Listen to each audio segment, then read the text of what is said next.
Hello together. In this video I want to show you how to change the Simpin on your iPhone 14.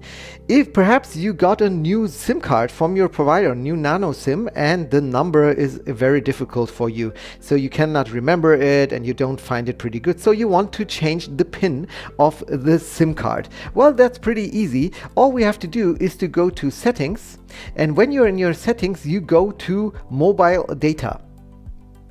When you are in mobile data, choose here the option Simpin.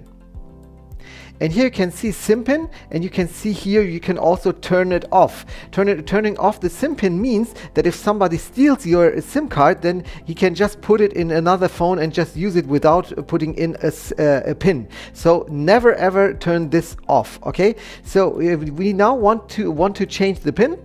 So I click on change PIN, and the current PIN is 0000. I click on done. The new PIN is 1234.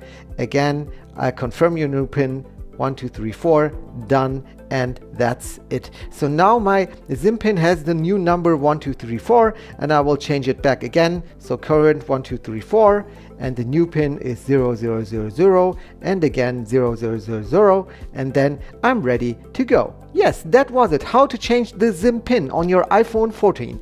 I hope this video helped you a little bit. If yes, please give me a thumbs up, subscribe to my channel, and we'll see us the next time. Bye bye.